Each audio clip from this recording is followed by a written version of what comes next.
Ya, kita mulai saja Bapak Ibu. Assalamualaikum warahmatullahi wabarakatuh. Selamat pagi semuanya. Agenda kita hari ini sebenarnya ada dua. Yang pertama adalah sosialisasi untuk PKK, Bursa Kerja Khusus dalam rangka SMKPK. Terus diseminasi aksi nyata guru penggerak. Nah, karena nanti DKK-nya sesuai dengan undangan adalah pukul 9.30, maka saya mulai dulu kegiatannya dengan diseminasi tentang guru penggerak. Ya Bapak Ibu, yang akan saya diseminasikan hari ini adalah tentang ini, merancang keyakinan kelas.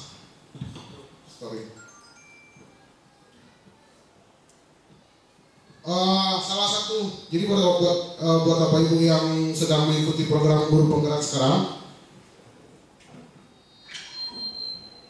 salah satu hal yang dipelajari di program guru penggerak adalah tentang keyakinan kelas. Apa itu keyakinan kelas? Keyakinan kelas adalah salah satu bentuk budaya positif di sekolah. Apa itu budaya positif? Budaya positif itu adalah salah satu unsur utama dalam pengembangan karakter peserta didik.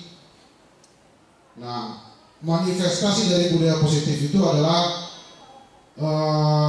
salah satunya adalah keyakinan kelas. Apa sih keyakinan kelas itu? Sebenarnya ini hal lama. Kalau Bapak Ibu memperhatikan kalau kami dulu waktu SD, biasanya di dalam kelas itu bukan ada peraturan kelas, tapi di dalam kelas itu ada nilai-nilai atau norma-norma yang biasa dipatuhi oleh peserta didik dan juga guru-guru dalam kelas. Yang jadi masalah adalah kayaknya sekarang norma-norma seperti itu sudah jarang saya lihat ditempelkan dalam kelas. Contohnya apa? Contohnya di dalam kelas dulu ada kebersihan, keindahan, kerapian, dan seterusnya. Nah sekarang biasanya norma-norma seperti itu sudah diganti dengan peraturan kelas. Dilarang buang sampah, dilarang menyontek, dilarang mengganggu teman. Padahal kalau pada budaya positif, norma-norma atau keyakinan yang bersifat universal, keyakinan akan sebuah kebenaran bersifat universal, itu jauh lebih penting sifatnya daripada sebuah peraturan kelas. Karena peraturan, ini bedanya antara keyakinan dan peraturan. Ya, ini kira-kira pengertiannya. Keyakinan kelas itu nilai atau norma kebenaran yang bersifat universal yang disepakati bersama oleh seluruh warga kelas untuk menciptakan lingkungan kelas yang kondusif dan positif. Jadi pada budaya positif yang diutamakan itu adalah norma kebenaran. Sebenarnya ini bukan hal baru. Kalau Bapak dan Ibu, mungkin saya tidak tahu kalau yang generasi sekarang, tapi generasi kami ini bukan hal baru. Menciptakan keyakinan kelas itu dulu sudah ada. Ada norma-norma positif universal yang biasanya ditempel di kelas. Biasanya bilangnya 5K. 5K ya? Kebersihan, ketertiban, keindahan, dan itu norma-norma. Tapi sekarang kayaknya itu sudah bergeser dengan peraturan kelas yang lebih strike. Kenapa kita harus menghindari membuat peraturan kelas? Kenapa kita harus menghindari membuat peraturan kelas? Karena begini, ini bedanya antara keyakinan dengan peraturan kelas. Kalau keyakinan itu dibuat secara bersama-sama oleh guru dan siswa, sedangkan peraturan kelas biasanya komunikasinya half duplex. Half duplex itu satu arah, hanya dibuat oleh guru.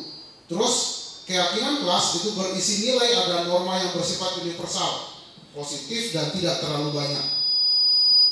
Makanya dulu kita mengenal yang namanya 5K itu kan tidak banyak, cuma 5 aja. Kalau sekarang kita mengenal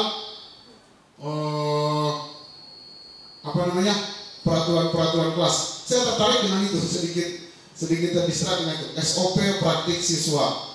Salah satunya mungkin itu yang dinamakan peraturan. Nah, itu yang kalau yang kami pelajari di guru penggerak, tata tertib seperti itu yang justru dihindari.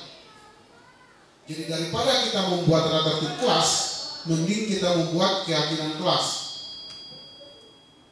jika kita ingin mengembangkan budaya positif. Tapi saya pikir-pikir juga keyakinan kelas bukan hal baru, sama sekali bukan hal baru, itu hal lama. Dulu sempat ada itu norma-norma positif begitu. Ini bedanya antara keyakinan dan peraturan kelas. Tujuannya juga menciptakan lingkungan belajar yang kondusif dan positif, sedangkan peraturan kelas itu tujuannya adalah mengatur perilaku siswa di kelas. Dampaknya meningkatkan motivasi dan tanggung jawab siswa serta membantu siswa untuk mengembangkan karakter positif. Peraturan kelas itu menjaga ketertiban dan disiplin di kelas. Itu bedanya. Nah, kenapa keyakinan kelas lebih bagus daripada peraturan kelas? Karena begini Bapak Ibu. Kita mulai dulu dengan budaya positif. Budaya positif itu adalah sekumpulan nilai dan keyakinan dan perilaku yang mendorong orang untuk melakukan hal-hal yang terbaik. Budaya positif dapat diterapkan di lingkungan termasuk sekolah, tempat kerja, dan komunitas. Jadi, secara umum manusia itu punya dua motivasi. Namanya motivasi intrinsik dan yang kedua namanya motivasi ekstrinsik. Nah, ada selama ini mungkin tanpa kita sadari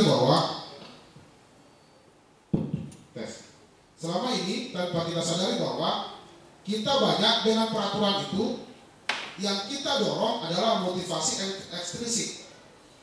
Jadi kita bukan memaksakan, dalam tanda kutip memaksakan siswa untuk mengikuti sesuatu yang sudah dibuat. Hal tersebut sesuai dengan penelitian itu bukan hal yang baik. Termasuk kadang-kadang ini yang kenapa di kurikulum 13 tidak ada ranking. Kenapa? Kalau di Jepang, liga junior itu sampai liga pelajar itu dalam cabang olahraga itu tidak ada hadiahnya. Selama dia masih junior, pertandingan apapun di Jepang itu tidak ada hadiahnya. Karena hadiah, hukuman, instruksi itu biasanya hanya menimbulkan motivasi ekstrinsik. Beda dengan motivasi intrinsik. Nah, budaya positif itu yang ditanamkan adalah motivasi intrinsiknya, bukan ekstrinsiknya. Keyakinan kelas itu menumbuhkan motivasi intrinsiknya, bukan ekstrinsiknya. Jadi yang pengen berubah itu anak, bukan dari diri sendiri, bukan kita paksain dia berubah. Karena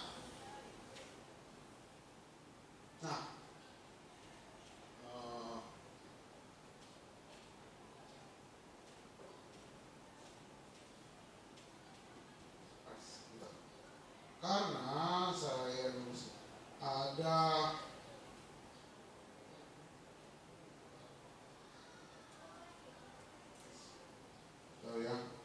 ini tentang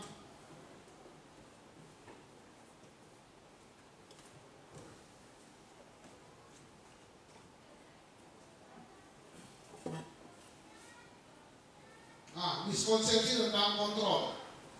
Kenapa kita perlu mengembangkan motivasi intrinsik? Karena sejatinya ini penelitian Bapak Ibu nanti kita bisa bahas lebih lanjut. Ini penelitian bahwa selama ini ternyata kita salah untuk mengartikan bagaimana caranya mengontrol siswa. Ini miskonsepsi tentang teori kontrol. Menurut Glaser bahwa kita selalu sebagai guru kita berilusi bahwa kita itu bisa mengontrol murid. Sejatinya tidak. Murid itu patuh karena ada alasannya. Jangan pernah berpikir kalau kita sebagai guru bisa mengontrol murid. Yang kedua, ilusi bahwa semua penguatan positif efektif dan bermanfaat. Tidak, Bapak Ibu. Jadi menurut penelitian, misalkan begini, kita kasih hadiah, kita kasih pujian, kita kasih, oh kamu yang terbaik, kita kasih ranking, kita kasih peringkat, kita kasih nilai. Dan penguatan positif seperti itu, efektif dan bermanfaat, ternyata tidak. Bahkan pujian pun tidak efektif dan bermanfaat selama dia ekstrinsik. Ilusi bahwa kritik akan membuat orang merasa bersalah dapat menguatkan karakter. Itu juga tidak, Bapak Ibu, itu ilusi. Jadi kadang-kadang kan kan misalnya ada anak,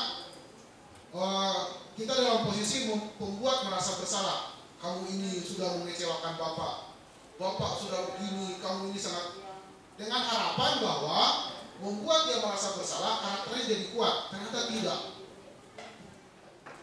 Tidak Bapak Ibu. Ini juga penting buat apalagi kita yang sering berhubungan dengan siswa. Apa yang biasanya kalau itu acara MOS itu marah-marah, terus mental lagi begini bikin mereka kuat, enggak, tidak. Membuat orang merasa bersalah tidak dapat menguatkan karakter. Lalu begini, kita berilusi bahwa orang dewasa memiliki hak untuk memaksa. Tidak Bapak Ibu. Orang dewasa tidak bisa, tidak. Itu selama ini akan menimbulkan motivasi ekstrinsi. Oke, dia patuh tapi sesaat. Perubahan tidak akan muncul dalam dirinya. Nah, ilusi-ilusi seperti ini yang selama ini mungkin yang kita pahami. Jadi ilusi-ilusi seperti ini mungkin yang selama ini yang kita pahami. Kita berpikir kita bisa mengontrol murid, enggak. Kenapa murid patuh terhadap saya? Ya mungkin karena ketakutan. Tapi dia tidak bisa berubah. Tidak bisa berubah. Bahkan ini yang sering saya lakukan. Kasih penguatan positif. Oh ayo, kamu bisa, kamu begini, kamu begini. Karena tidak bermanfaat. Selama memang itu bukan motivasi intrinsiknya, masih motivasi ekstrinsiknya dari anak. Nah, terus yang berikutnya, dari budaya positif ini ada hal yang harus kita ubah tentang paradigma belajar kita. Ada dua hal yang sekarang Rosen bilang teori kontrol itu ada dua. Ada namanya stimulus respon dan ada namanya teori kontrol. Stimulus respon itu jika kita modelnya seperti ini. Stimulus respon itu jika kita memberikan sesuatu maka kita akan mendapatkan respon. Nah, ini yang berlaku secara umum. Ada dua model teori kontrol. Ada yang namanya stimulus respon dan ada teori kontrol. Realita, kalau pada stimulus respon biasanya kita mendudukan realitas bahwa kebutuhan kita sama. Pada dasarnya tidak. Semua orang itu punya kebutuhan yang berbeda. Jadi tidak bisa mendasarkan perbuatan apa yang kita pikirkan terhadap orang lain. Terus yang kedua, semua orang melihat hal yang sama. Tidak semua orang melihat hal yang sama. Jadi manusia itu unik. Apa yang menurut kita bagus, cara yang bagus belum tentu menurut anak itu cara yang bagus. Makanya ada nilai-nilai universal yang jadi patokan. Terus kita mencoba mengubah orang agar berpandangan sama dengan kita. Kalau teori kontrolnya yang bagus adalah kita berusaha untuk memahami pandangan orang lain, bukan mengubah orang. Terus perilaku buruk dilihat sebagai satu kesalahan. Semua perilaku memiliki tujuan. Jadi apapun yang kita lakukan itu pasti ada tujuannya. Orang lain bisa mengontrol saya, tidak ada orang lain bisa mengontrol Bapak Ibu. Hanya Bapak Ibu sendiri yang bisa mengontrol Bapak Ibu. Atas nama apa yang bisa mengontrol saya? Atas nama pekerjaan. Pada itu tertentu Bapak Ibu tidak akan patuh. Pada itu tertentu tidak akan patuh.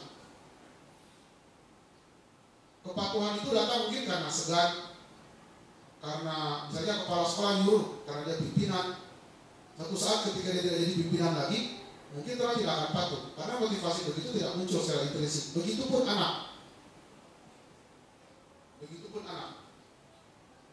Ketika kita menyuruh belajar, saya sering begitu marah-marah. Oh, belajar.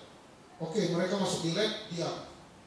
Belajar. Karena ada saya. Tapi ketika saya keluar, kayak sekarang banyak kerjaan, anak-anak dalam lab tapi nggak ngapa-ngapain. Karena memang motivasi belajar mereka ekstrinsik, bukan intrinsik. Dan ini saya baru sampai pada teorinya, tapi dan baru berusaha mulai untuk mencobanya. Terus saya bisa mengontrol, kalau stimulus respon, dia bilang begini, saya bisa mengontrol orang lain. Anda tidak bisa mengontrol siapapun. Anda tidak bisa mengontrol orang lain. Jangankan Jangankan orang lain yang tidak ada hubungan darah dengan kita, yang punya hubungan darah dengan kita sekalipun, adik, kakak, orang tua, bahkan anak, itu tidak bisa kita kontrol. Tidak bisa dikontrol. Terus pemaksaan ada pada saat tujukan gagal. Itu tentang stimulus respon, itu teori tentang stimulus respon. Ternyata yang paling bagus adalah kolaborasi dan konsensus untuk menciptakan pilihan-pilihan baru. Jadi daripada kita maksain, mending kita kolaborasi dan bikin konsensus, bikin kesepakatan. Terus berpikir menang kalah, itu pada stimulus respon. Ternyata yang bagus adalah kita berpikir menang-menang. Bagaimana biar kita menang dan orang lain menang, atau kita menang, anak siswa menang. Tidak berpikir menang kalah. Nah, ini paradigma belajar dari stimulus respon kita rubah jadi teori kontrol. Pelan-pelan kita berubah, kayaknya bisa. Akan melihat dunia lebih segar daripada kita mikirin kita masih pakai model stimulus respon. Akan lebih mending jika kita menggunakan teori kontrol. Nah, ini yang sering jadi bahasan kita hari-hari adalah disiplin. Paling semua kita selalu bicara itu. Semua yang kita mau adalah anak-anak itu disiplin. Apa sih disiplin itu? Disiplin itu dari kata belajar sebenarnya. Disiplina dari kata belajar. Sama juga dengan akar katanya murid atau pengikut. Jadi kadang-kadang pada budaya kita disiplin dimaknai menjadi sesuatu yang dilakukan seorang pada orang lain untuk mendapatkan kepatuhan. Kita menyuruh siswa pakai seragamnya dengan atributnya, dengan berharap itu ada kepatuhan. Itu yang kita anggap disiplin. Tidak disiplin anak-anak tidak pakai seragam. Bukan Bapak Ibu. Disiplin itu proses belajar. Dan disiplin itu harus muncul dari dalam dirinya anak, dalam dirinya orang yang berubah. Saya disuruh berhenti merokok mungkin susah. Siapapun yang nyuruh gitu mungkin susah. Tapi kadang-kadang dalam satu kondisi, misalnya ada rapat di hotel, terus kondisinya orang tidak merokok semuanya, ya saya menahan diri untuk tidak merokok. Keinginan tidak merokok itu dari dalam diri saya sendiri, bukan karena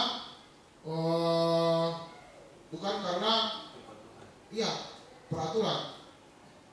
Kalau cuma peraturan, saya bisa ke WC untuk merokok, atau merokok jalan keluar untuk merokok. Tapi kadang-kadang saya sehari tidak merokok tidak masalah. Kalau dalam kegiatan, jadi ada kegiatan misalkan di mana yang banyak orang tidak merokok dan tidak diperbolehkan merokok. Kalau saya mau tidak merokok seharian boleh. Saya sudah coba itu. Tidak merokok seharian tidak masalah. Dalam ruangan terus. Waktu yang IUT saya mau seharian dalam ruangan, tidak merokok tidak apa-apa. Tapi kalau cuma peraturan bilang dilarang merokok di kamar, pernah selalu itu. Kalau yang sering pelatihan di luar, buka jendela ke balkon merokok. Yang penting tidak menyalahinya, atau enggak turun ke bawah merokok. Jadi memang disiplin itu ya intrinsik, datang dari kita sendiri. Motivasi yang intrinsik, bukan ekstrinsik. Nah, karena ini bagaimana cara menumbuhkan disiplin buat anak? Ya, kita motivasi dia sampai terbangun motivasi buat dirinya sendiri. Dan itu proses belajar. Disiplin itu proses belajar. Bukan kita mengharapkan kepatuhan atas nama peraturan. Jadi bukan kita mengharapkan kepatuhan atas nama peraturan, atau bukan kita mengharapkan kepatuhan atas nama kekuasaan, kuasa dewasa. Tidak, seperti yang saya katakan tadi, ilusi mengontrol siswa itu ilusi, benar-benar ilusi. Salah kita selama ini membayangkan itu. Itu kata penelitian. Mereka menulis buku karena sudah meneliti. Nah, ini kira-kira. Jadi sebagai pendidik, tujuan kita adalah menciptakan anak-anak yang memiliki disiplin diri. Mereka dari diri mereka sendiri, sehingga mereka bisa berperilaku dengan mengacu pada nilai kebajikan universal dan memiliki motivasi intrinsik, bukan ekstrinsik. Itu tujuan untuk mendisiplinkan anak. Jadi selama ini ketika ada siswa masuk di sekolah terus terlambat, terus kita hukum, itu benar tidak? Kalau sesuai dengan atas nama penegakan disiplin, kayaknya si ilusi, tetap dia tidak akan mendapatkan hasil. Buktinya belum tentu besok dia tidak terlambat lagi. Belum tentu ada perubahan pada dirinya. Bisa-bisa tahun ini terlambat, tahun depan juga terlambat. Karena itu motivasi yang muncul adalah ekstrinsik, bukan intrinsik. Sebenarnya waktu pertama kali materi ini disampaikan, saya banyak sekali baku bantah, banyak sekali ngebantah. Faktanya, pikir saya adalah orang yang menyampaikan ini tidak tahu lapangan. Cuma dia balikan lagi, coba renungkan, dia bilang, apa yang Bapak lakukan selama ini dan apa hasilnya? Ada enggak kira-kira anak yang terlambat ketika Bapak marahi atau kasih hukuman, besoknya dia tidak terlambat lagi? Tidak. Besoknya kadang-kadang terlambat lagi. Mungkin 1-2 hari dia masih ingat, tidak terlambat, tapi lusanya terlambat lagi. Atau seperti yang saya ilustrasikan tadi, ngoceh anak RPL, kalau jam pelajaran saya pasti dalam lab itu. Saya tidak tahu kalau jam pelajaran apa itu, tapi kalau jam pelajaran pasti mereka dalam lab. Tapi masuk karena takut. Ketika saya keluar kasih materi, itu yang praktek cuma 1-2 orang, yang lain tidak praktek. Saya marahin, gini. Oke, dia praktek 1-2 hari, besoknya begitu lagi. Karena motivasi yang kita timbulkan adalah intrinsik, bukan ekstrinsik. Ini paradigma pendekatan kita yang kita rubah. Saya baru mikir ketika sampaikan, oh benar juga. Mungkin selama ini kegagalan kita menegakkan disiplin karena tadi itu. Karena paradigma berpikir kita yang tidak berubah. Selalu tentang stimulus respon, bukan tentang teori kontrol. Nah, pada dasarnya ada tiga hal yang memotivasi perilaku manusia. Yang pertama adalah yang pasti untuk menghindari hukuman, ketidaknyamanan. Jadi manusia itu berperilaku karena menghindari ketidaknyamanan. Yang kedua, untuk mendapatkan imbalan atau penghargaan dari orang lain. Dan yang ketiga, untuk menjadi orang yang mereka inginkan dan menghargai diri sendiri dengan nilai-nilai yang mereka percaya. 1 dan 2 di atas itu membentuk karakter yang 1 dan 2 di atas itu motivasinya motivasi temporari, motivasi sesaat, tidak akan tertanam pada dirinya. Jadi seberapapun kita marah, seberapapun aturan yang kita buat, itu tidak akan tertanam pada dirinya. Selama kita menggunakan stimulus respon, rajinlah belajar nak, nanti kalau rajin belajar, saya kasih sepeda misalkan. Itu ekstrinsik, tidak akan membuat dia menjadi rajin belajar. Believe me, percaya betul tak? Saya pernah begitu. Tidak akan membuat orang menjadi rajin belajar. Tapi kalau kita kasih dia peluang untuk menjadi yang ketiga, untuk menjadi orang yang mereka inginkan, dengan menghargai diri sendiri, dengan nilai-nilai yang mereka percayai, maka dia akan memberikan behavior yang lebih permanen, tidak temporary. Itu kenapa keyakinan kelas lebih baik daripada peraturan kelas. Karena keyakinan kelas itu mengembangkan motivasi yang ketiga, sedangkan peraturan mengembangkan motivasi yang pertama dan kedua. Ini seperti yang saya sampaikan tadi pertama, keyakinan kelas itu mengembangkan motivasi yang ketiga, didasarkan atas motivasi yang ketiga. Sedangkan motivasi pertama dan kedua itu biasanya muncul dari peraturan kelas, bukan keyakinan kelas. Nah, makanya perlu untuk kita mencoba, saya juga baru mulai coba, kita mulai mencoba untuk mengganti peraturan-peraturan kelas dengan keyakinan-keyakinan yang dibuat bersama dengan murid. Siapa tahu ada perubahan. Karena secara teori begitu.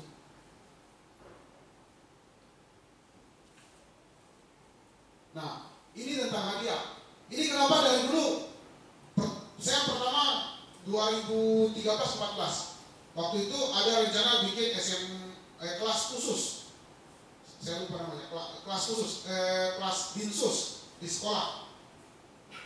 Waktu itu SMA 1 bikin dinsus, SMK rencana bikin dinsus, bikin kelas khusus. Ada ruangannya di keperawatan yang belakang dulu. Saya tidak setuju, karena buat saya itu menggolong-golongkan orang. Terus yang kedua, saya tidak setuju ranking. Makanya saya senang ketika K13 muncul dengan tidak ada ranking. Dan saya tidak setuju untuk menjanjikan hadiah kepada anak. Saya tidak setuju untuk menjanjikan hadiah kepada anak, kepada peserta didik. Sebagai bentuk apresiasi mungkin bisa dilakukan dalam bentuk hal yang lain. Nah, ternyata saya mendapat afirmasi dari Afikon. Dia bilang, saat kita berkali menjanjikan hadiah kepada anak-anak karena berperilaku bertanggung jawab, atau kepada seorang murid dan mempelajari sesuatu yang baru, atau kepada karyawan agar melakukan pekerjaan berkualitas, kita sedang berasumsi. Ingat, asumsi, bukan fakta. Kita sedang berpendapat bahwa mereka tidak dapat melakukannya, atau mereka tidak akan memilih untuk melakukannya. Jadi,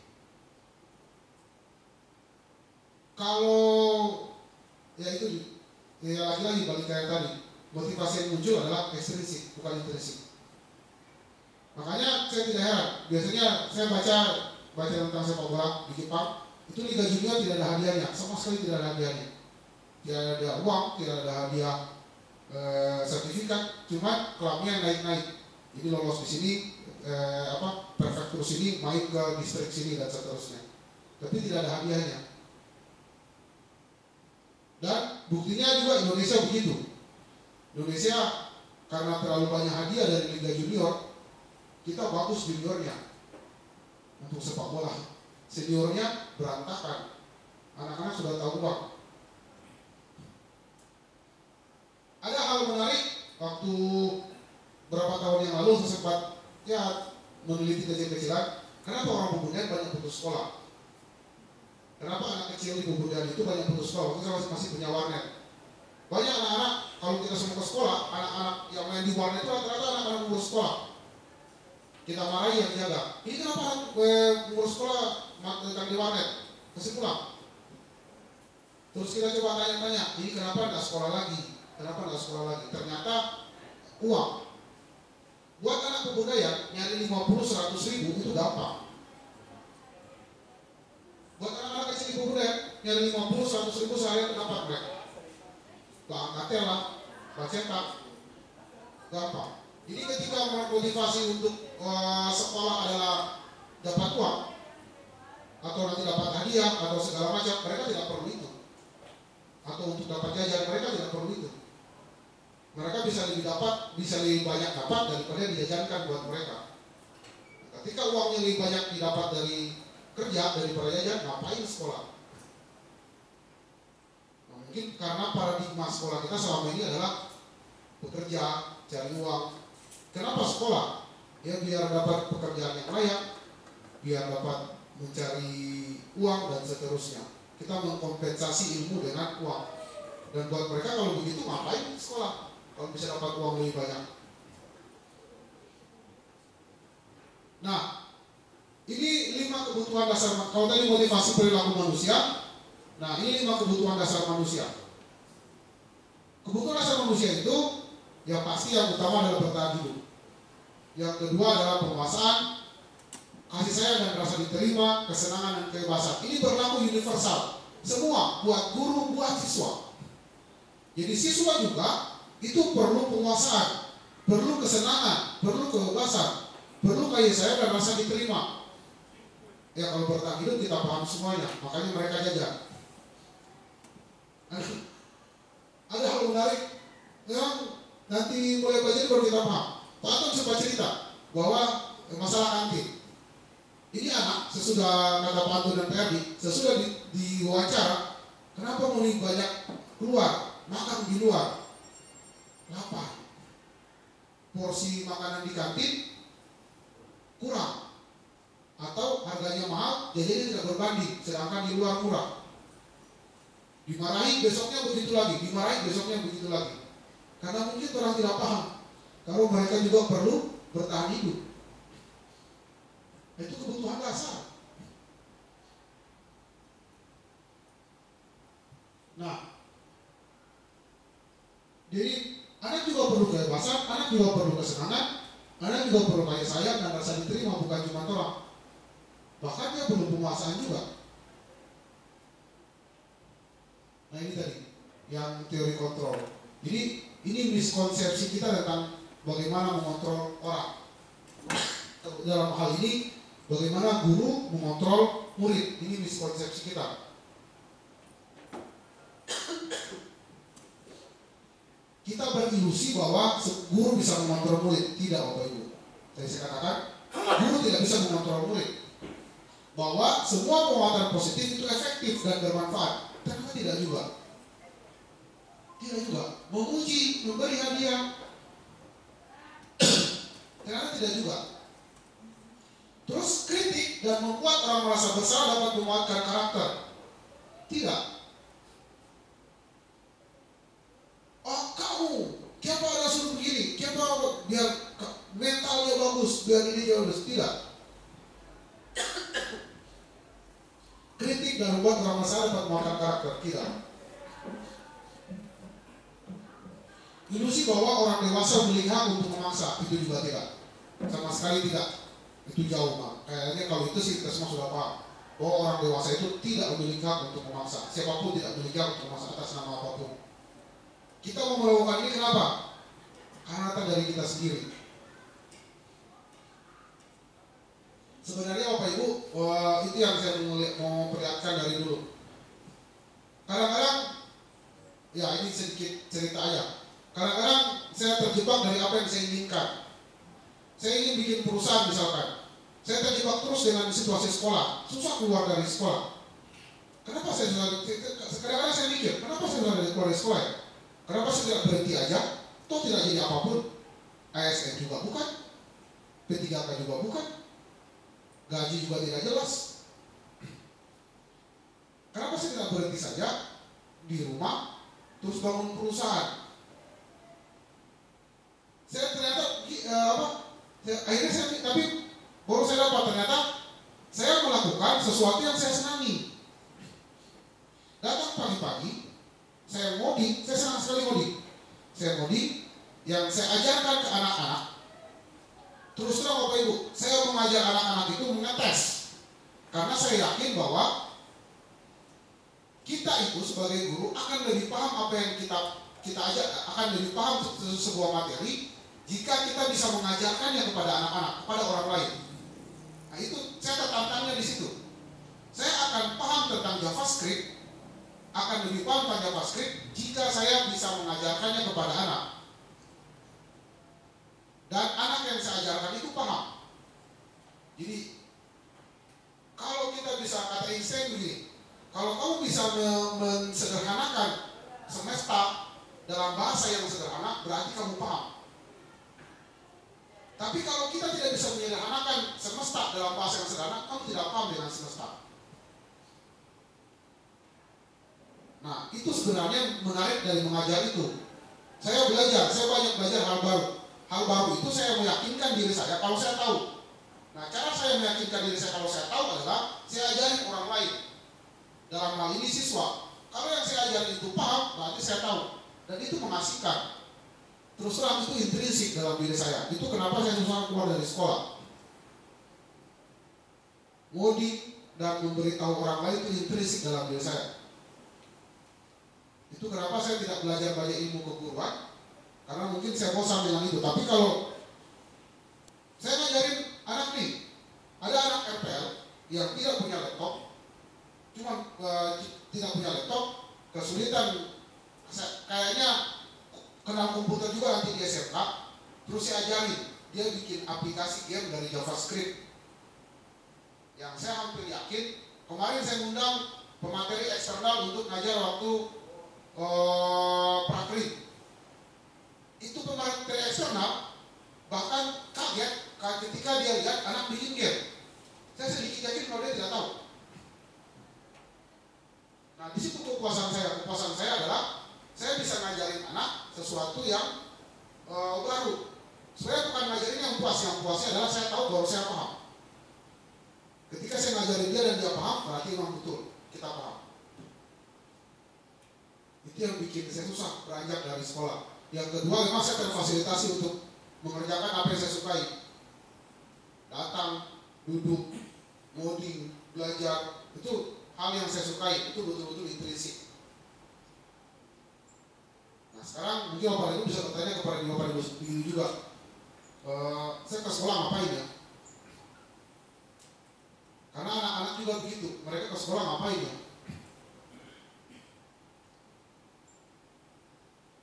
Itu kira-kira terus ini. Nah, sebagai guru, kita punya secara teori, kita punya 5 posisi kontrol sebagai guru. Ini spesifik sebagai guru. Untuk siswa, kita punya 5 posisi kontrol. Yang pertama sebagai penghukum, yang kedua sebagai pembuat merasa bersalah, yang ketiga sebagai teman, yang keempat sebagai pemantau, dan yang kelima sebagai manajer. Dari kelima posisi kontrol ini, kira-kira mana yang bagus? Manajer Bapak Ibu, kalau yang bagus. Sebagai penghukum, jelas kita berilusi bahwa ketika kita menghukum, anak akan patuh. Tidak. Anak tidak akan patuh selama tidak datang dari dirinya sendiri. Ketika kita membuat dia merasa bersalah, kamu ini sudah bikin malu Bapak, kita bikin dia merasa bersalah, juga tidak akan membuat kita mengontrolnya, tidak akan membuat dia patuh. Bahkan ini mungkin yang sering kita abaikan, sering kita lakukan, menganggap siswa itu teman. Menganggap siswa itu teman. Wah, panggil orang Batamang dengan berharap dia akan patuh. Mungkin patuh iya, tapi dia akan berubah sedikitnya mungkin jauh. Jangan-jangannya dia berteman dengan orang itu karena ada maunya juga. Nah, kita kenapa dekat dengan murid? Kita anggap dia teman, kita mau coba bikin jadi kita berteman jadi. Jangan-jangan ada karena ada maunya juga. Saya sih dulu begitu Bapak Ibu. Kadang-kadang berteman dengan situ karena saya punya mau dan dia juga punya mau. Akhirnya teman siswa itu jadi pacar. Karena sama-sama ada mau. Tapi kalau berharap dia berubah, berharap dia disiplin dengan menjadikannya teman, mungkin ilusi Bapak Ibu. Terus jadi pemantau.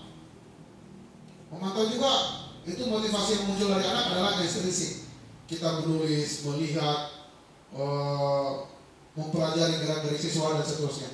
Lebih yang disarankan itu jika kita memposisikannya sebagai manajer. Jadi kita manajer itu begini. Ketika ada anak berbuat salah misalkan, melanggar keyakinan yang sudah dibuat, maka hukuman tidak dari kita. Hukuman itu dari dirinya sendiri. Solusinya juga dari dirinya sendiri. Dan dia berubah dari dirinya sendiri. Nah, itu kira-kira 5 posisi kontrolnya Bapak Ibu. Mohon maaf, jam berapa datang nih? 9.30. Oke, ya. Ya, ini efeknya jika kita membuat sesuatu dengan motivasi eksternal dan internal, intrinsik dan ekstrinsik.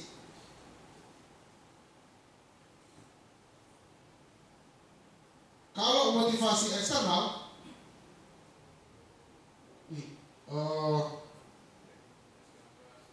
ya kira-kira begitu. Kalau ini buat guru, ini buat siswa. Motivasi eksternal itu peraku kontrolnya penghukum, pembuat, teman, pemantau, dan manajer. Ya. Yang efektif adalah jadi manajernya.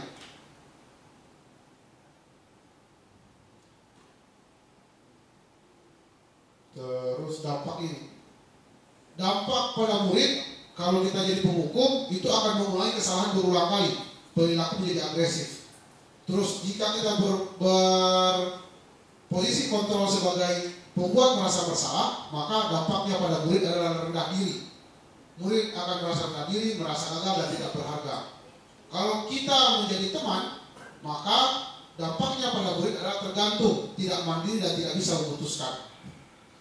Terus kalau kita jadi pemantau, dampaknya pada murid adalah menitik beratkan pada dampak pada diri sendiri, mendapatkan hadiah atau mendapatkan hukuman. Jadi cenderung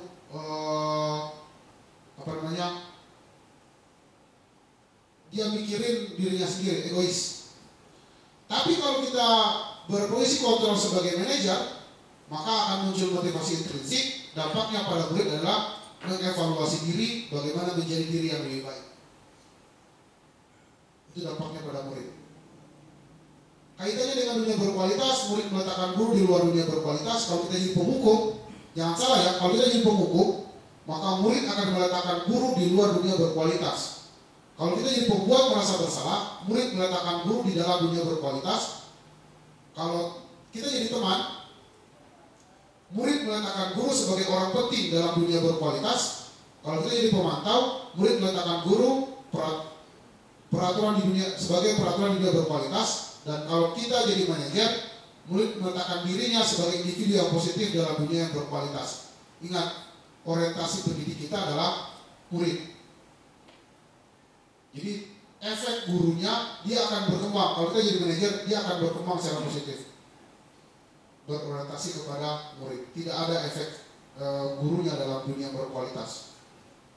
Dia sendiri yang akan membangun dunia yang berkualitas.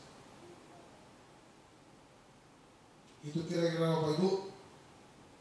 Nah, bagaimana kita menangani siswa dalam model keyakinan kelas, bukan model peraturan kelas. Kalau model keyakinan kelas, cara kita menangani siswa itu menggunakan teori namanya segitiga restitusi.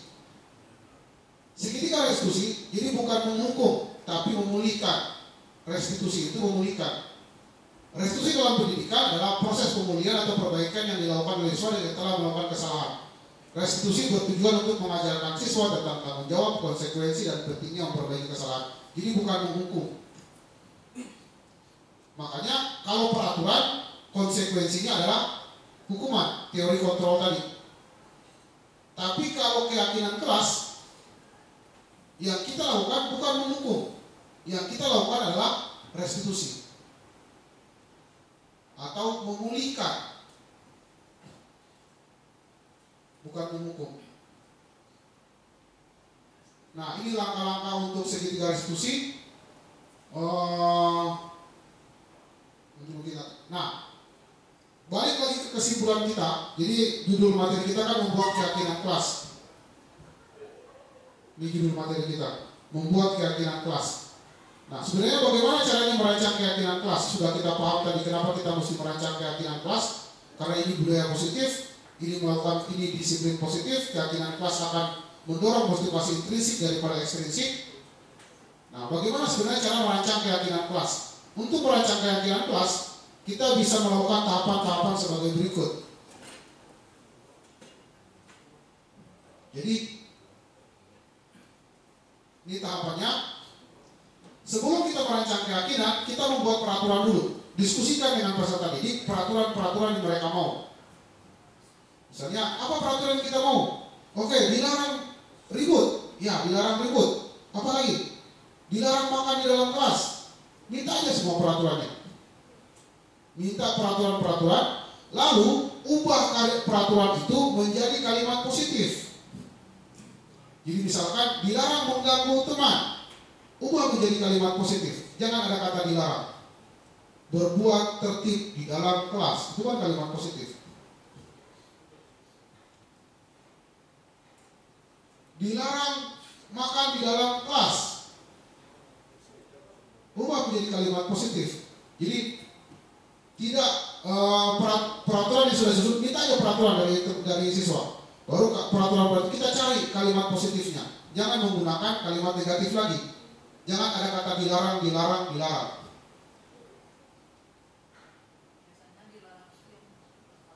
Ya, karena itu peraturan. Rubah kalimat negatifnya menjadi kalimat positif. Lalu, sarikan kalimat positif itu menjadi nilai-nilai kebajikan universal. Jadi, sarikan, misalkan begini, dilarang buang sampah dalam kelas, menjaga dirubah menjadi kalimat positif, menjaga kebersihan kelas. Baru sarikan dia menjadi kebajikan universal. Banyak kebajikan universal yang bisa kita jadi patokan. Bisa kita menggunakan profil pelajar Pancasila, bisa kita menggunakan kebajikan universal yang berlaku umum. Jadinya kalau yang tadi dilarang buang sampah sembarangan, menjaga kebersihan kelas untuk kalimat positif. Apa kalimat kebajikan universalnya? Kebersihan, keindahan. Makanya kata saya, keyakinan kelas sebenarnya bukan hal baru. Jika para ibu mau ingat dulu, saya tidak tahu mungkin sekarang sudah tidak ada. Tapi dulu biasanya sering ada keyakinan itu.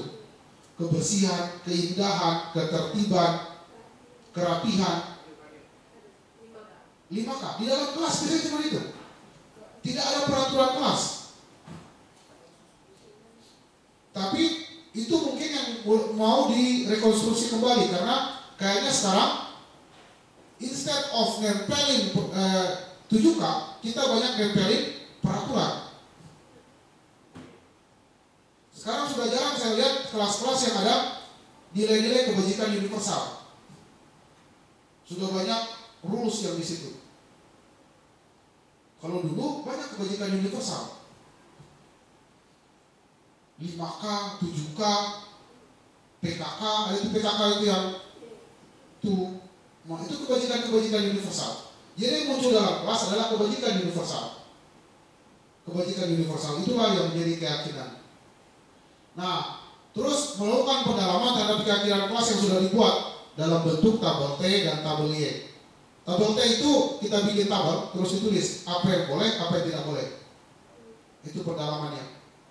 Baru tabel Y itu kita bikin tabel bentuknya Y, baru apa yang terlihat, apa yang tampak, apa yang terdengar, baru apa yang dirasakan. Tampak, ya. Tampak, apa yang terlihat, terdengar, dan apa yang dirasakan. Dari sari-sarinya yang keyakinan kelas itu. Nanti mungkin saya mau coba ini dulu. Nanti rencana saya minggu depan saya mau coba dengan anak di lab. Tapi kalau saya pikir-pikir bukan hal yang lama, bukan hal yang baru sih. Ini hal yang lama. Hanya saja mungkin kita tergeser paradigmanya. Jadi sekarang banyak muncul peraturan dan bukan muncul keyakinan. Nah, peraturan konsekuensinya adalah hukuman. Kan begitu. Kalau peraturan itu konsekuensinya adalah hukuman. Jadi kita memberikan hukuman kepada anak. Nih. Kita menggunakan stimulus respon. Keyakinan konsekuensinya adalah restitusi, pemulihan. Jadi ketika ada anak yang melanggar peraturan, kita hukum. Tidak menggunakan atribut sekolah, kita hukum. Dan ingat, hukuman itu ekstrinsik sekali. Tidak akan merubah anak. Itu ilusi kalau kita bisa merubah anak dengan hukuman. Tapi keyakinan kelas, konsekuensinya adalah restitusi. Ketika ada anak yang tidak atau melanggar keyakinan kelas, maka yang kita lakukan adalah restitusi, pemulihan. Tidak menghukum, tapi memulihkan keyakinan dia terhadap keyakinan kelas.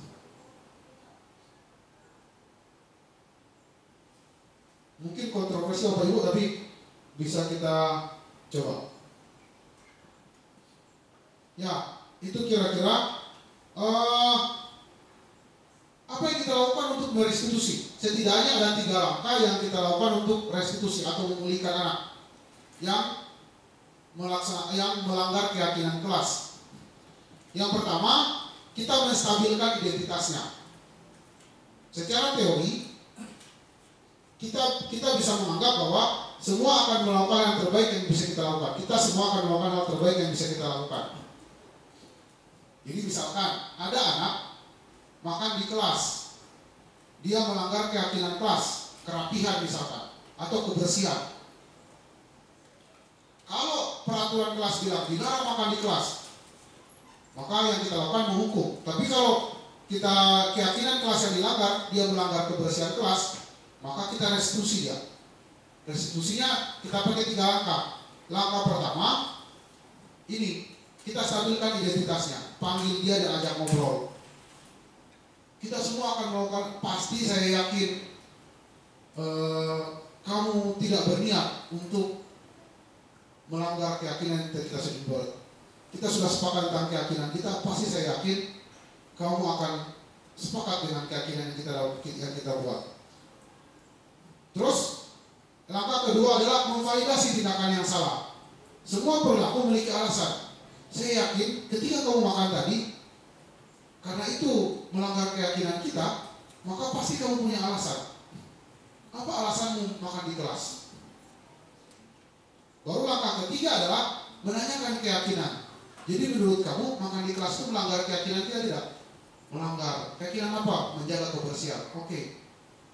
Kalau begitu, hal apa yang bisa kamu lakukan agar tidak terjadi di masa yang akan datang?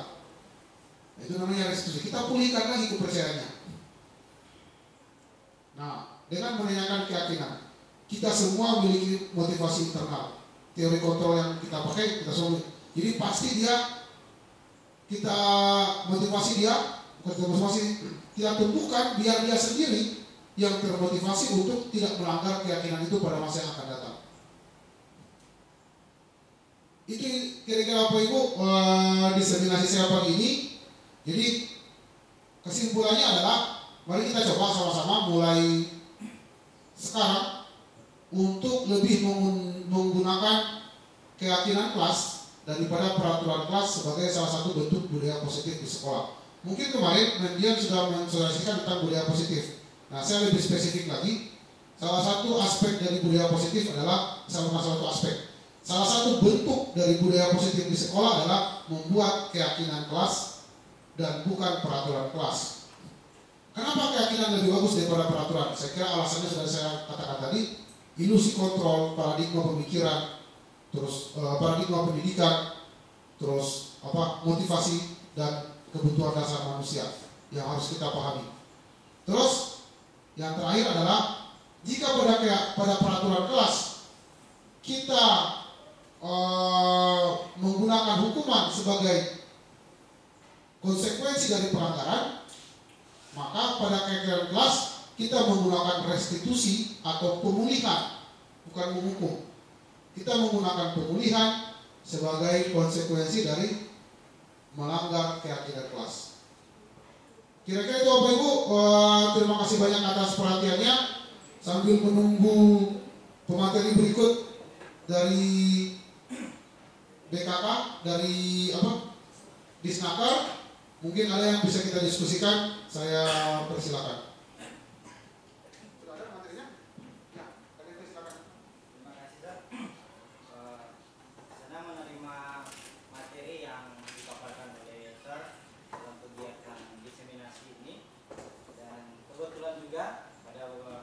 Bulan awal September saya sudah menyelesaikan topik tentang disiplin positif, dan aksi nyata saya sama persis dengan saya adalah membuat keyakinan kelas, dan pada tanggal 6 Oktober itu sudah di posting, bahkan dibagikan di PMM. Dan memang kalau kita ambil kata umum untuk budaya positif itu dia perubahan agak lama, tapi untuk menanamkan budaya positif, langkah awal yang harus dilakukan yang paling ideal adalah membuat keyakinan kelas. Saya merasakan itu. Dan bahkan kalau di kurikulum ada dan Ibu Lirik yang menyaksikan anak-anak yang mungkin orang terlambat, anak-anak yang buat kesalahan, itu dengan sendirinya orang punya kesadaran untuk meminta maaf. Ada itu perwaliannya Sergandi. Itu ada anak dia terlambat karena sudah ditanamkan selain dibagikan di WA, bahkan orang buat DP keyakinan kelas secara bersama dirumuskan, mereka langsung minta maaf karena ada terlambat. Jadi kalau ada anak-anak yang terlambat dalam kegiatan ibadah atau kegiatan agama, atau ada alasan tertentu secara spontan, kalau ada yang biasanya kendala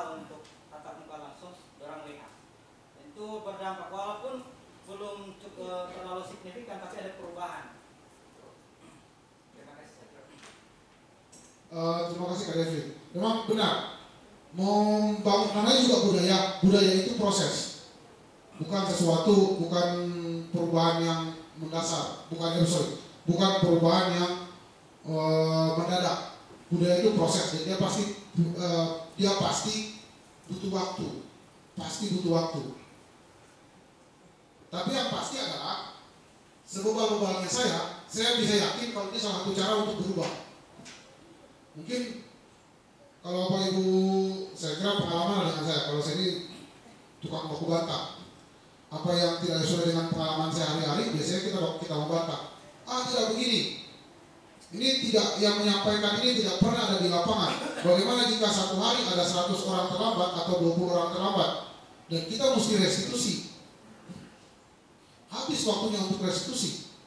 Kan untuk menangani keyakinan kelas, kesalahan bukan hukuman, restitusi. Kalau kita punya peraturan dilarang terlambat misalkan, konsekuensinya adalah hukuman.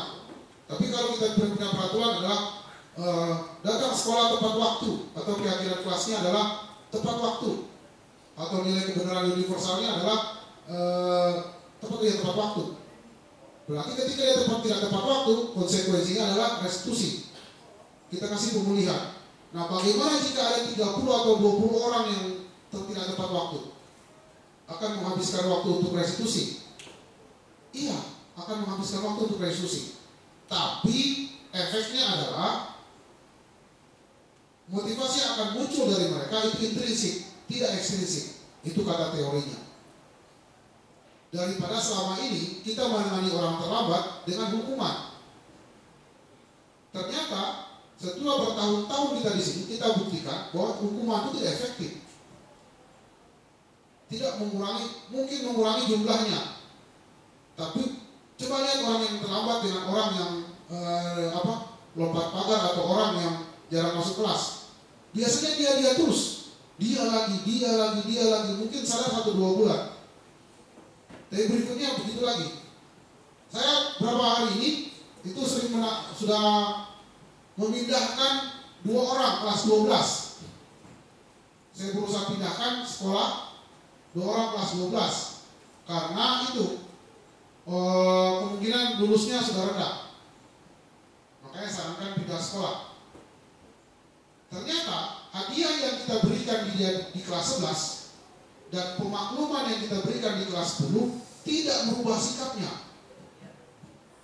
Jadi kita maklumi dengan oke, dia masih baik, dia begini. Terus kita maklumi dia dengan kasih nilai. Kelas 11 lebih-lebih, kita bantahan tentang dia begini, kita kasih nilai. Sudah dihukum juga dan seterusnya. Tapi tidak berubah sikapnya. Tetap kelas 11, kelas 12 terulang lagi. Jarang masuk kelas, tidak menyelesaikan tugas. Jadi ternyata hadiah, motivasi positif, kata-kata positif, dan hukuman tidak berubah. Dan benar kata Pak Devi tadi, itu butuh waktu. Butuh waktu. Tapi yang jadi masalah adalah kalau kita cuma begini-begini terus, tiap tahun berkutat di masalah yang sama dengan solusi yang sama. Kalau kata Newton, kamu tidak bisa menghasilkan hasil yang berbeda jika proses dan inputmu sama.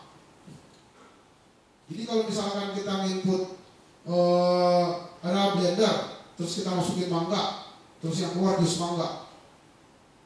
Terus selama kita masukkan mangga dan kita blender dan kita mengharapkan jus apel, tidak mungkin. Tetap yang keluar adalah jus mangga, yang kita masukin mangga. Di blender keluarnya mangga. Jadi kalau input dan prosesnya sama, outputnya tetap sama. Tapi kalau ada perubahan pada input atau proses, nah outputnya mungkin beda. Nah mungkin perubahan yang bisa kita lakukan adalah ini. Dengan mulai membuat keyakinan kelas. Instead of peraturan kelas. Atau dalam skala yang lebih besar, kita membuat keyakinan sekolah. Kita membuat keyakinan sekolah dan bukan peraturan sekolah. Dalam skala yang lebih besar. Saya sempat diskusikan itu dengan mentor saya. Itu bisa nggak di sekolah dibuat keyakinan sekolah? Dia bilang sangat bisa, sangat bisa. Daripada kita berpatokan ke peraturan sekolah, kenapa tidak kita bikin keyakinan sekolah? Kata saya, oh ya boleh juga ya. Dan kalau saya bikin-bikin itu bukan barang baru, Bapak Ibu, bukan keyakinan kelas itu bukan barang baru, sama sekali bukan barang baru. Keyakinan sekolah juga bukan barang baru. Dulu saya sekolah banyak sekali keyakinan kelas di tempel-tempel, nilai kebenaran universal. Saya tidak tahu apa anak-anak sekarang masih punya nilai kebenaran universal, masih tahu tentang nilai kebenaran universal. Dulu kita punya nilai kebenaran universal, punya Pancasila sebagai nilai kebenaran. Makanya mungkin Nadiem Makarim memunculkan di profil pelajar Pancasila. Di dalamnya nilai-nilai kebenaran universal. Punya 5K, punya 7K, Soeharto hebat sekali bikin begitu. Bikin keyakinan kelas dan mungkin efektif. Mungkin efektif dibandingkan dengan peraturan kelas. Ya Bapak Ibu, sambil menunggu pemateri berikutnya, mungkin ada lagi yang bisa kita diskusikan.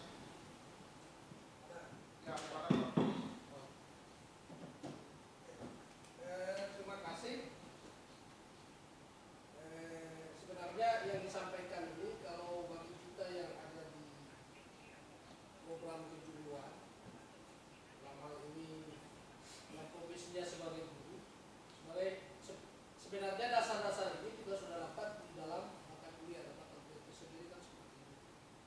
Itu ada di psikologi pendidikan dengan di psikologi perkembangan, bicara tentang disiplin, tata tertib. Nah, tapi kemudian mungkin karena baru juga maka kembalikan ini orang keadaan ini, orang kembalikan, orang sadari bahwa memang orang posisi ini. Kita mulai ingin mengubah diri ketika baru sadar kalau kita berprofesi memang guru. Pada saat kita PPL, ternyata ketika sedang kita berbuat pun harus benar-benar kita pikir dan kita kontrol kita sendiri. Itu. Apalagi namanya menjas anak, boleh suka silang ibu itu sisi. Karena memang berat sebenarnya tugas guru itu. Mungkin itu yang saya sampaikan. Jadi intinya untuk sementara ini, mau saya pikir peraturan bukan berarti bahwa ditiadakan. Itu sebagai standar. Tapi kemudian hukuman apalagi yang berlebihan, maaf, mungkin boleh seperti itu, tapi memang dari dasar begitu. Artinya begini, saya tidak ingin menjas bahwa dibuka disiplin dalam proses hukuman itu kemudian salah juga. Iya. Contohnya ABRI kan, memang disiplin bisa bisa ditulari, bisa ditulari. Tapi memang bentuknya seperti itu. Tapi kadang juga karakter kan munculnya dari lain.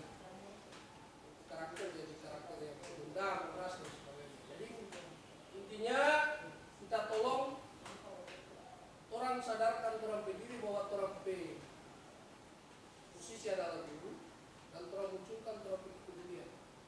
Apapun itu, bukan perwalian juga tidak.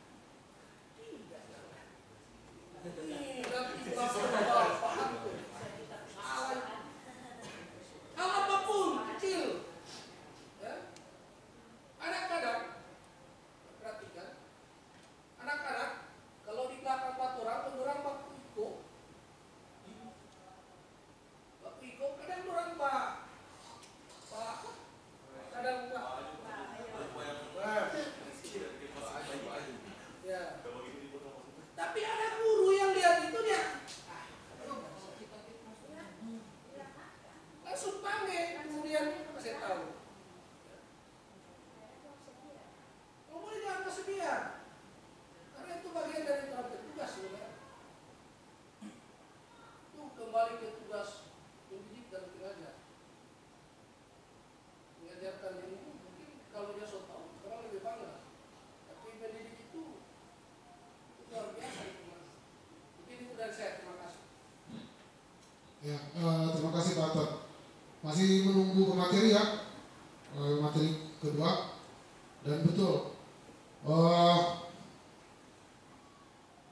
makanya dari awal ketika banyak teman-teman datang bilang fresh graduate ya, ini informasi aja buat teman-teman. Kemarin juga ada satu orang fresh graduate, anak multimedia, datang bilang, "Sir, kita mau mengajar." Kita bilang begini, kasih yakin dulu kalau tahu mengajar. Kamu mau ke pendidikan? Iya, bukan, teknik. Kasih yakin dulu kalau mengajar. Atau sebaiknya cari kerjaan lain lah, dia bilang. Semua kerjaan itu beresiko, semua kerjaan, termasuk kerjaan guru. Jadi jangan pernah menganggap kalau pekerjaan guru itu datang pulang waktu senggang. Enggak. Semua kerjaan itu punya resiko. Menurut saya ini kerja apa lagi yang saya belum coba ya. Bahkan politikus pun pernah. Saya pernah jadi politikus, staf ahli dewan, jual tela, hampir semua jenis pekerjaan yang saya udah coba. Menurut saya yang paling susah untuk saya kontrol adalah guru. Saya menang di hampir semua pekerjaan. Saya jadi makelar itu lumayan loh Bapak Ibu. Uangnya jauh banyak daripada ini. Jadi pengusaha lumayan. Dan nyaris tidak pernah kalah, kecuali guru. Sampai sekarang saya masih belajar. Sampai sekarang saya belum paham betul triknya ini pekerjaan ini mau digimanain. Karena banyak hal seperti kata Pak Anton tadi, seperti yang saya sampaikan, saya terkagum-kagum dengan materi ini. Itu kenapa saya bawa? Karena saya tidak pernah dapat tentang hal begini. Mana ada di kuliah kami diajarin begini. Makanya saya terkagum-kagum. Selama saya mengajar berdasarkan atas apa yang saya pikir. Jadi saya pikir ini bagus buat anak. Saya paham dengan membaca misalkan. Saya paham dengan ketika saya marah, maka saya akan paham. Itu yang saya pikir. Ternyata ilusi Bapak Ibu. Saya berpikir dengan menjadikan siswa sebagai teman, mungkin dia akan termotivasi untuk belajar. Enggak, ilusi, beneran. Saya udah coba itu bertahun-tahun, tidak ada.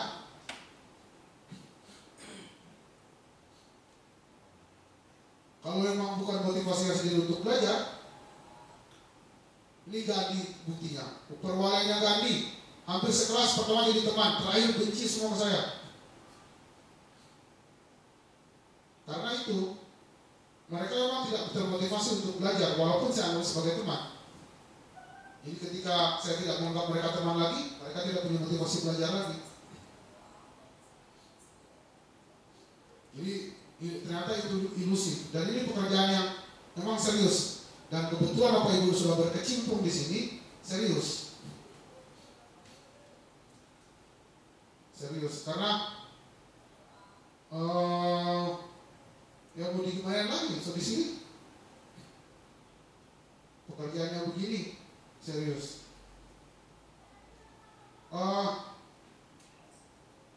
Ada jadi begini. Ini juga kadang-kadang saya dulu ketika pertama kali mengajar suka selengean.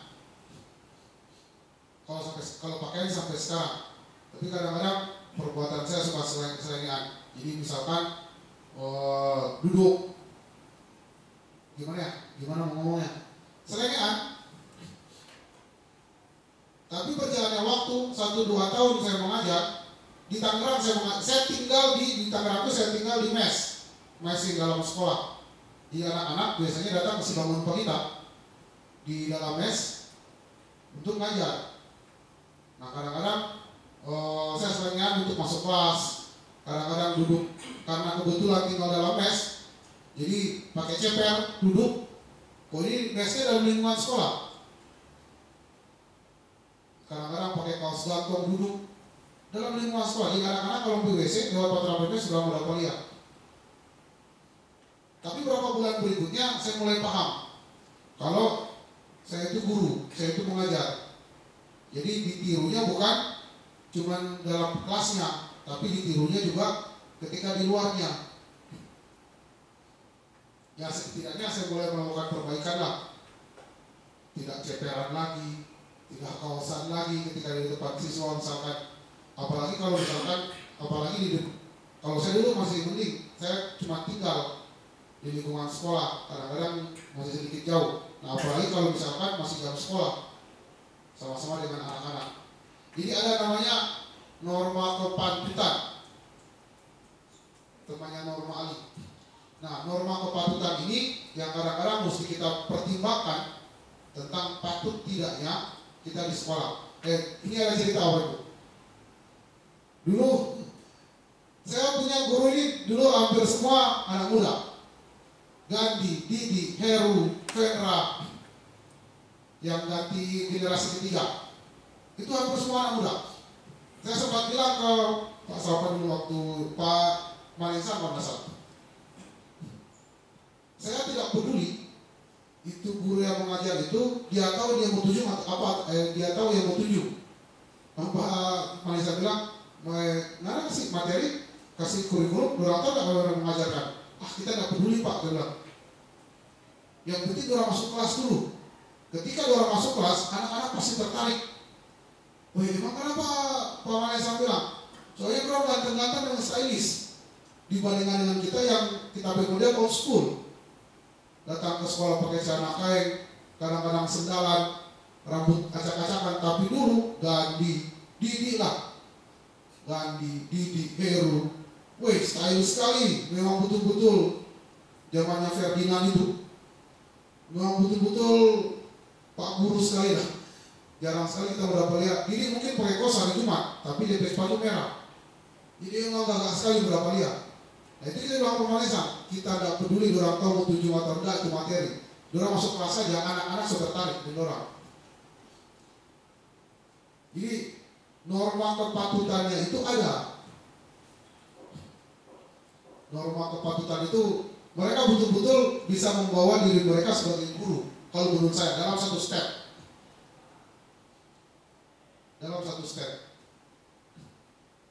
Setidaknya mereka, kita saja yang nge-hire mereka langsung, ini aja lah. Ini enak nih dilihat anak, mereka ini enak dilihat anak. Nah itu yang banyak sekali. Memang kita juga sama-sama masih belajar. Banyak sekali yang termasuk merokok. Saya perokok berat. Satu hari itu 2-3 bungkus kita merokok. Tapi ini kita sadar kalau kita tidak merokok bersama-sama dengan murid di samping kita. Kita merokok di kelas ketika sedang mengajar, tapi taruh anak jauh. Tapi kalau lagi nongkrong dengan anak, kita tidak merokok. Kita tidak merokok. Pertama karena kita pikir kita asap dan tidak mengganggu pada orang. Yang kedua tidak patut. Kalau menurut kita. Tidak patut kita lagi nongkrong sama-sama dengan anak, duduk, terus merokok. Apalagi sambil ngasih instruksi. Seingat Pak kita selama di sini cuma 1 kali kita merokok di depan barisan. Waktu itu memang kita marah sekali, PPDB kalau nggak salah. Nah, kita lipat itu rokok, tinggal buat cari anak kita panggil bakal lain. Tapi selebihnya yaitu norma kepatutan. Nah, memang itu yang bikin kita sampai sekarang belum putusin kita mau mengajar atau enggak, karena terlalu banyak sekali kita berpertentangan antara kita berkebiasaan dengan norma kepatutan yang harus dibuat oleh seorang guru. Makanya sampai sekarang kita belum putusin kita ini mau mengajar atau enggak, mau jadi guru atau enggak, karena memang berat. Kita malah kaget ternyata apa yang kita pelajari ini Bapak dan Ibu sudah pelajari duluan. Saya terkagum-kagum dengan ini. Saya baru tahu ternyata apa yang saya pikirkan tidak cocok dengan apa yang diteorikan. Bapak dan Ibu sudah belajar duluan. Nah mungkin Bapak dan Ibu yang lebih siap untuk jadi guru. Sudah ada kemarin, ada 2 orang. Satu itu anak pendidikan mungkin, satu anak teknik. Datang dan mau bilang, saya mau mengajar. Tapi siswa juga, kita lagi mikir, mana cocok nggak? Mana tahu nggak mau mengajar seperti apa? Kalau mengenai patokan mengajar seperti saya, jangan. Saya punya 2 anak ya, yang sejauh ini mungkin 3. Satu orang akuntansi, namanya Fitri Ayu Nio. Dia doktor sekarang di Stein Manado. Terus yang kedua, yang menurut saya selama sejauh ini dia mungkin yang paling pintar, ada 3 orang nih. Si siapa namanya? Miwadayani. Terus Kiki. Ketiga-tiganya tidak mau jadi guru. Ayu itu pernah dia tawarin ketika dia udah lulus, yuk mau aja di sekolah karena tidak tahu mana pintar. Nggak ada, dia bilang. Kita bilang kenapa? Ya, dia bilang nyala sanggup kita, udah pernah server model. Dia bilang iya, betul kita lagi nyala sanggup. Begitu juga dengan Ayah. Ayah dan Kiki, mereka tidak ingin menjadi guru. Tidak mau mengikuti kita belajar karena mereka tahu memang tidak boleh jadi guru.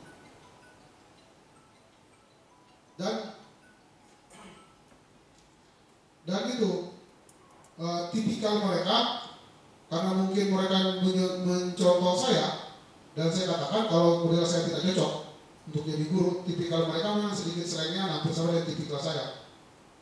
Makanya tidak menyarankan jadi guru. Kayak jadi dosen, Kiki kerja di Hostingar, Ayo sekarang jadi dosen di Stein. Karena itu memang tidak mudah jadi guru apa ibu. Tidak semua orang bisa jadi guru. Jadi beruntung apa ibu jadi guru. Hargailah profesi itu. Dan yang ini juga satu hal lagi. Ini Devin ini, dia suka bola. Dia selalu posting, dia pakai sepatu bola. Oh ada sepatu baru, ada sepatu baru, ada sepatu baru. Begitulah kalau orang hobi. Begitu kalau orang hobi. Kalau orang hobi, dia pasti berusaha untuk dapat sesuatu yang bagus dalam apa yang dia ada hobi. Teman-teman saya pemain bola itu ceritanya ini merek ini, merek ini, merek ini dia bandingkan. Teman-teman saya yang jarang main badminton itu kok semua raket orang tahu. Kalau dengan ini karbon, ini bukan, ini karbon, ini bukan. Terus teman-teman saya main pingpong, dia pasti tahu ini karet kualitas A, kualitas B, kualitas C. Karena mereka tahu kan impian mereka adalah punya base termahal, atau punya raket terbagus, atau punya sepatu bola terbagus. Biar menunjang hobinya. Orang guru, apa yang orang mesti mau beli kan biar menunjang orang profesi. Kadang-kadang bahkan yang aneh dari Patra adalah pulpen aja nggak ada. Iya, pulpen aja nggak ada, mau tanda tangan kesana kemari. Jadi kalau pemain bola mobil lapangan tuh begini dia, taruh di belakang. Ada itu tas salempang begini kan, misalkan sepatu bola, Nike, Adidas. Terus kalau badge coba lihat, kita selalu ada badge sendiri, taruh. Itu juga dengan main badminton, dia salempang dia bisa bangga sekali lah. Merek raket apa, Yonex, apa Li-Ning dan seterusnya. Terapi profesi ini kira-kira tuh terlalu bakal sekolah kan, biar merupakan satu bagian dari terapi kebanggaan. Kadang-kadang terapi pulpen aja enggak. Punya pulpen terbaik pun terang jarang. Padahal terang mengajar. Nah itu makanya saran saya adalah begini. Karena orang guru modern, maka kalau orang mau bawa buku setebal itu kan tidak mungkin lagi.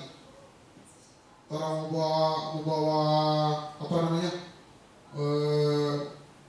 materi yang yang sebanyak itu kan kayaknya sudah modern. Gimana kalau orang digitalkan? Orang bangga dengan terampil profesi dengan punya alat digital untuk itu, laptop misalkan. Kalau karena orang guru, gimana